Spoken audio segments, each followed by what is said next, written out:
folks, welcome back. It's the weekly comic book snap, and I believe it's issue 73, 70, 71, 72, possibly 74, not too sure about that. But it'll all come out in the wash, and we'll be sure at some point in the future what episode it is. It's another lockdown special where we're looking at classic books. Special has made his way down to the Frog Bros Comics and Books store. He's in front of the glorious wall of comics. And he's picked out a few fabulous books this week. So if you haven't seen the ones before, go back and check those out. But we've got another great book, haven't we, Spesh? We have, and absolutely. Before we start, sorry to cut you off, just wanted to say, yes, look shocked. Just wanted to say thank you very much to the new subscribers. I think we're up to over 100 now, which is fabulous for us, isn't it? Totally unexpected, it's wonderful, and we've got a few people making some lovely comments now as well, so it's always good to hear from people, isn't it, Spesh? Keep them coming. Keep them coming, love to hear your suggestions. One suggestion which was made, which I thought was rather good, was maybe good to do some shows about some jumping on points. You know, books where people can actually jump on to different story arcs or characters. You know, when's good to jump onto Batman, when's good to jump onto Superman, Spider-Man. You know, these different things. So we might have a little look at that, maybe. Maybe. That's a good idea, yes. Yes. We kind of do that by picking out these classics that usually tend to be yes, that's true. A bit of a jumping on spot. But it's something that we can chat about. And yes, any other suggestions? Maybe, you know, us covering our heads with bags while we do this, or... Okay, well... any suggestions? I'm sure we're all bowled over by your enthusiasm there, Special. Thank you for that. No, it's a good idea. A lot of what we do is kind of jumping on spots, I think. That is true. And we tend to mention if it's a jumping on spot, but maybe we'll have a look at... we had an idea about From the Vaults, where we look at some classic books, which we're kind of doing now, but maybe we can pick out some weekly issues from both of our vaults. Maybe some jumping on points, maybe some other ideas in the pipeline. We'll see what happens. But for now, people, we're on to another book, aren't we? We are indeed. Where are we going, my friend? Well, we are going to ask, whose side are you on? I'm on Team Will, all the way. Team Frog Bros.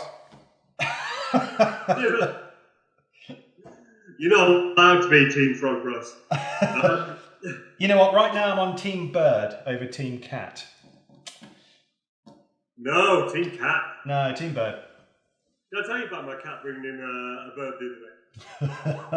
You told me some horror story about your cat ripping the heads off of things. No, the cat, with the mice, and she brought in a bird into our bedroom at 5 o'clock in the morning. Really? Alive? Final throws. Oh God! I had to finish the poor little bugger off. Did you get the old pistol out and shoot it in the face? I don't want to remember what I did. So let's move on with Civil War. We're on to Civil War, are we? We are indeed. Fabulous. So we're continuing on from our Marvel events, aren't we? We are very much. I think that as we have said when we did the Avengers Disassembled and the House of M, these really are the books where for the Marvel Cinematic Universe they really started to pull at the threads that all these writers and artists had been sewing. And Civil War is very much goes along with that, but also as you were saying about a jumping on spot, this is.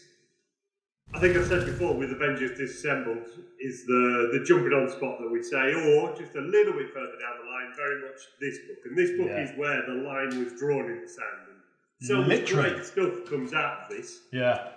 With runs on like Matt Fraction's Iron Man and Brubaker's Cap and all the rest. And even JMS's Thor, because there's something really horrific that happens with Thor in this book. Really kind of like, oh, and in JMS's Thor, where Thor comes and he brings Asgard to the Arizona desert, and Iron Man comes along and it's like, you can't put that there, and Thor just lifts it up a little bit and he's like, well, I remember what you did to me, son. And it's a real kind of, whoa, my God! And that all stems from this book and Civil War. The premise being that there's a lesser known hero, shall we say, well, kind of hero, that they have a film crew because it's reality TV style. Yeah, that's right. This lesser known hero basically causes an explosion that kills a lot of people. It's near a school, isn't it? Right outside of school. Yeah. And so there's a big uproar among the masses that they want to know who these heroes are. It's almost the same kind of idea of the Watchmen, isn't it? It's who watches these people? Why is they not? They want to build a registration of superheroes that they all have to give their real names to. Mm. And it'll be sanctioned kind of actions moving forward, isn't it? There's no more just vigilanteism almost. Exactly. Yeah. And how it has to come under house control of the government. Yeah. Kind of the plot of the film, strangely enough. It goes a little bit deeper, doesn't it? It does. Really? Yeah, it does. The book, the film was good, but I think the book outshines it. I think so as well. Actually, I've got to say, I think the book is. I mean, it's like you said, it's far more developed, and there's a greater sort of detail. Yes, absolutely, and it splits the hero and community right down the middle. Oh, really does. In ways that you wouldn't necessarily have thought. You know, there's Captain America, who you would have thought would be the poster boy as he's been pretty much his whole life for the government. Yeah, the stand-up kind of down the line, follow orders kind of type. Exactly, but he's the one who says, no, this is information that can't be. We can't just trust in the state. There's got to be an individualism here. Yeah, and a separation of sort of state and hero. Well, yeah, these are quite big ideas to have in just a 7-issue comic. Yeah. You know, and quite a very grown-up kind of thoughts to have. So certainly big shout out to Mr. Mark Millar, because again, this was back when he was doing his best stuff over at Marvel. Yeah, absolutely. So this Old Man Logan, just amazing stuff. And Steve McNiven again, the same creative team, isn't it?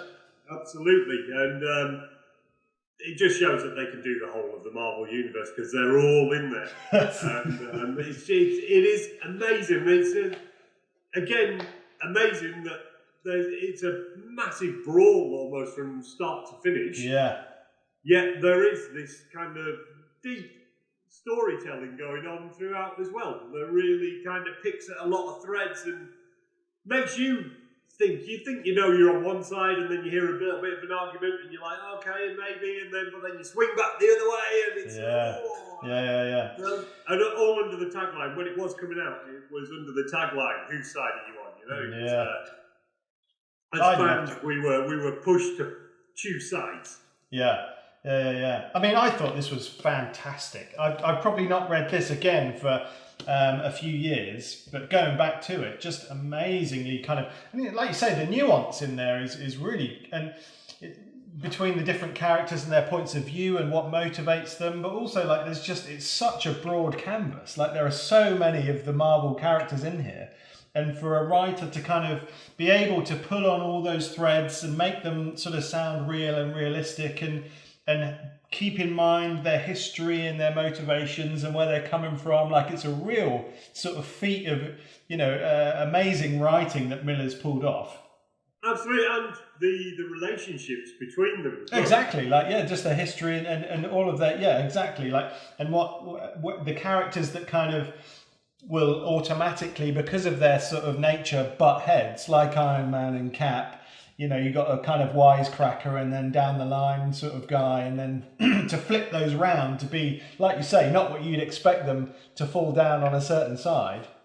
Yeah. Is really, really cool. And then you've got like Peter Parker in there who's, really kind of conflicted and unsure about, what he's going to do. And he's, sort of, it's a good story that he goes on. And I love absolutely, and the bits with Cap and the Punisher as well. And the other that was great. I totally forgot about that as well. Yeah. No, it's fantastic. But the other thing with this book, I mean, Marvel do these. Everything's going to change events every single year, and they put the banner on pretty much every single comic, and you do read some of them and you're like, how does this tie into the event? It's just because they mention it back in page 3 on one single bubble, But with Civil War, because everybody was involved. Absolutely all the tie-ins, and there were loads of them, but all the tie-ins were pertinent, and they all added to the story overall. Yeah. And I think that's why, for me, it's like still probably the best Marvel event, because it did span the whole entire universe, but it did it with a meaningful way, and there was a point to all of them. So it didn't seem like the money grab that some of these events can be. Sure.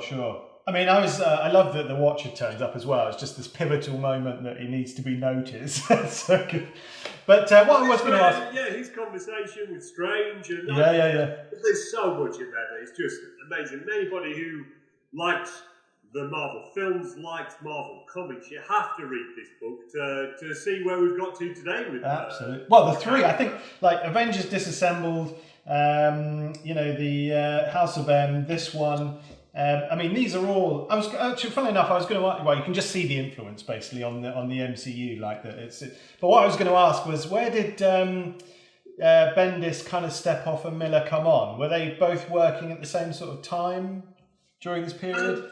So Bendis has just carried on. It was all through the same period. So when Civil War came out, quite a lot of people who were reviewing it weren't really loving it, to be fair. Yeah. It got a really mixed reaction, and whereas the Bendis stuff had been roundly loved as far as I can remember. Yeah. But this kind of split people. I don't know whether that was as well. It did suffer from quite a few delays. Okay. Now I think all that kind of, if any ill feeling was there, then that's all dissipated, to be honest, and it stands out as the classic that it is, especially in my opinion. Absolutely. Loved reading it again. Like I say, reading them all in continuity kind of really makes sense to me as well. Like, these three books. It's nice, and they do work so well together. If you want to jump in and just see where they took everything from. Yeah. But we're gonna jump ahead for our next Marvel event, I think. We're going to jump ahead a fair way. We're going to keep with the MCU kind of ideas, but we're going to go for a big old book next time. I'm not going to say which one. You've got a few hits there. Love it. We'll leave people guessing. Fantastic. Answers in the comments. Fantastic. That's great. So there we go. There's Civil War. Absolutely fantastic. We'll put some links up to that one as well if you want to grab yourself a copy. Of course you do. You can go down to obviously Frog Ross and get those. But there we are. So that's it. Civil War. Good roundup, Spesh. Well done. Thank you very much.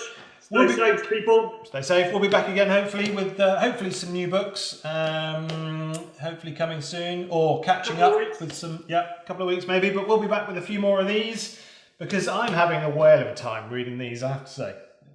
Good. Okay, cool. I'm all about your happiness. Well, that's good to know. That's good to know. As you should be, sir. I know. There we are, Snappers. There's another issue of The Snap. We'll be back at some point soon. Until next time, do take care of each other. It's good to see you, Spesh. And look after each other, folks. Be good.